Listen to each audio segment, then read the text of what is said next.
नमस्कार, आप देख रहे हैं एक देश एक आवाज़ न्यूज़। हम हैं ग्वालियर मुरार 60 फुटा रोड पर और यहाँ पे एक जयंती मनाई जा रही है जो कि स्वामी अछूतानंद महाराज हैं। काफ़ी कम लोग हो सकता है इनके बारे में जानते हों। हमारे साथ और बाबूजी गोपीलाल जी भी मौजूद हैं, हम इनसे जानकारी लेंगे। जैसे कि आपने अभी अपने उद्बोधन में कहा था कि बाबा साहब को विश्व जो रत्न बोला जाता है वो गलत है, तो इसमें आपको कहाँ गलत लगता है? देखिए, मैंने अपने भाषणों में जो कहा है वही मैं दोहरा रहा हूँ। अलग अलग देशों के अलग अलग राष्ट्रीय पुरस्कार हैं और एक अंतर्राष्ट्रीय पुरस्कार भी नोबेल पुरस्कार। नोबेल पुरस्कार की तरह अभी विश्व रत्न का कोई पुरस्कार नहीं है। अगर किसी को भी अगर विश्व रत्न संबोधन किया जाता है तो वो मैं समझता हूँ कि वो आदमी मूर्ख है। अच्छा, महात्मा गांधी का भी कहीं कोई जिक्र नहीं है, लेकिन राष्ट्रपिता उनको बोला जाता है, तो उनको बोलने वाले मूर्ख हैं फिर? राष्ट्रपिता का जो उल्लेख है उनकी जनता ने उनको संबोधन कर दिया है। आज ये भी इनकी जनता है, इनके लोग हैं, चाहने वाले कह रहे हैं, तो उसमें गलत कहाँ है? जब भावनात्मक है कोई चीज़ तो आप उसको भी गलत नहीं कह सकते। भावनात्मक चीज़ अलग होती है, एक पद भी अलग होती है। हर आदमी को कोई किसी को प्रधानमंत्री थोड़ी घोषित कर देंगे मैं प्रधानमंत्री हो गया हूँ। भावनात्मक जैसे कि महात्मा गांधी को अपन राष्ट्रपिता कहते हैं। राष्ट्रपिता कोई पद नहीं है, राष्ट्रपिता कोई पद नहीं है। नोबेल पुरस्कार है। भारत रत्न है। राष्ट्र रत्न जो बाबा साहब को राष्ट्रपिता का कोई पद नहीं है, ये तो उपाधि है। तो ऐसी उपाधि अगर बाबा साहब को चाहने वाले विश्व रत्न यूनिवर्सल रत्न कहते हैं तो उसमें आपको गलत कहाँ लगता है? विश्व में है ही नहीं इस तरह का कोई पुरस्कार। नहीं हो ना हो, राष्ट्रपिता का भी कोई वो पद नहीं है, राष्ट्रपति का है, लेकिन फिर भी राष्ट्रपिता का दे दिया है, तो इसमें भी आप उन लोगों को क्या कहेंगे? गलती है जनता की? नहीं, कोई गलती नहीं है। अच्छा, एक और बात, जो बाबा साहब के लिए आपने ये बात बताई है कि ड्राफ्टिंग कमेटी थी, ऐसा कोई वो उसने विशेष काम नहीं किया, बल्कि उनके अनुसार जैसे बोलते गए उन्होंने अपना संविधान लिखते गए, इसमें क्या कहना चाहते? ये देखो, बाबा साहब भारत की संविधान सभा के सबसे पहले तो वो सदस्य बने, संविधान सभा के सदस्य बने। फिर संविधान सभा के गठन के बाद में संविधान सभा की अलग अलग कमेटियां बनी और जो संविधान सभा की प्रारूप समिति बनी थी, पहली प्रारूप समिति के अध्यक्ष थे बी.एन. राव थे। संविधान सभा की पहली प्रारूप समिति के अध्यक्ष थे और वो 8 महीने तक उस प्रारूप कमेटी ने काम किया और 29 अगस्त 1947 को बाबा साहब डॉक्टर अम्बेडकर साहब संविधान सभा की प्रारूप कमेटी के अध्यक्ष नियुक्त हुए। तो प्रारूप कमेटी के नाते उनमें और भी सदस्य थे।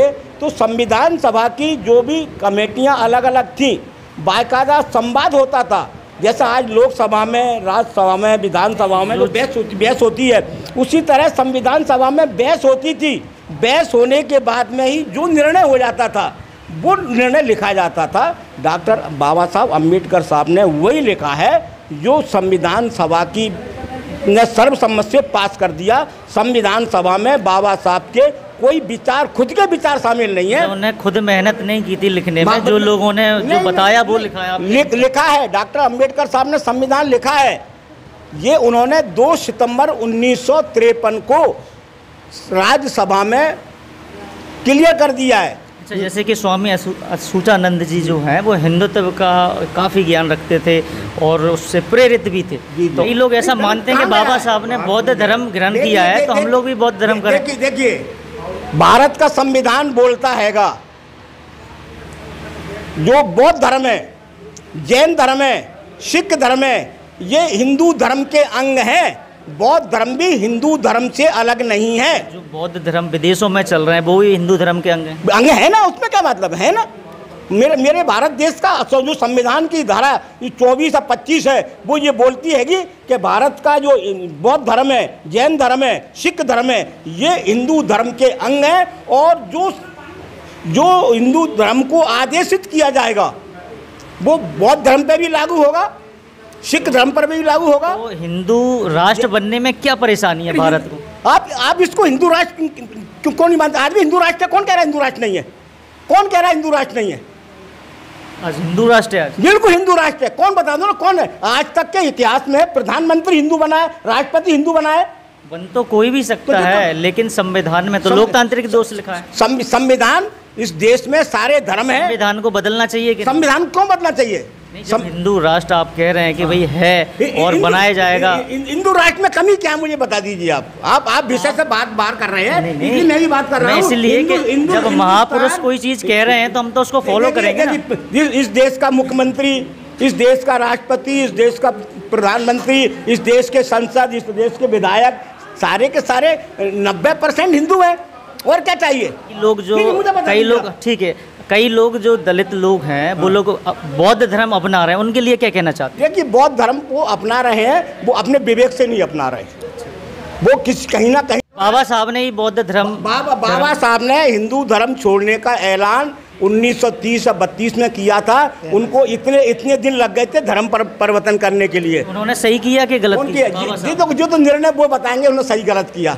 आप अपने आपके अनुसार क्या है? अगर बाबा साहब जिंदे होते तो 50 हिंदू धर्म छोड़ के नहीं, वो बौद्ध धर्म में मात्र 50 दिन जिंदे रहे, मात्र 50 दिन जिंदे रहे।